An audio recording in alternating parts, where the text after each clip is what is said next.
হাতে জাতীয় পতাকা, গলায় কালো কাপড়, টরিডা ক্রসিং থেকে রণাদার বিরোধী দলনেতা শুভেন্দু অধিকারী মিছিল পার্ক স্ট্রিটে পৌঁছতে তা আটকে দেয় পুলিশ। প্রথমে মিছিল ঘুরিয়ে দেওয়ার চেষ্টা করেন আন্দোলনকারীরা।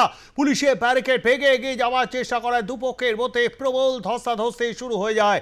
শেষে বাধা পেয়ে অবস্থানে বসে পড়েন আন্দোলনকারীরা।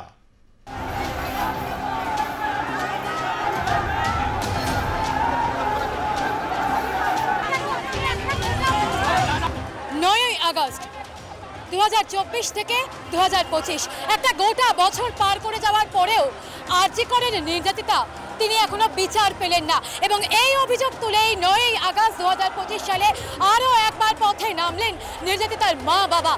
এর পাশাপাশি এই নবান্ন অভিযানে সামিল হয়েছেন রাজ্যের বিরোধী দলনেতা শুভেন্দু অধিকারী। শুধুমাত্র শুভেন্দু অধিকারী নয়, সজল ঘোষ থেকে শুরু করে কৌস্তব বাগচি থেকে শুরু করে একাধিক বিজেপি নেতা এই যে নবান্ন অভিযান, সেই নবান্ন অভিযানে কিন্তু একেবারে দলীয় পতাকা ছাড়াই নেমেছেন এবং এই যে নবান্ন অভিযান সেখান থেকে কিন্তু লাগাতার মুখ্যমন্ত্রী মমতা বন্দ্যোপাধ্যায়ের পদত্যাগের দাবি উঠছে। কারণ তাদের যেটা বক্তব্য যে মুখ্যমন্ত্রী মমতা বন্দ্যোপাধ্যায় এই যে ন্যক্কারজনক ঘটনা তার দায় এড়াতে পারেন না।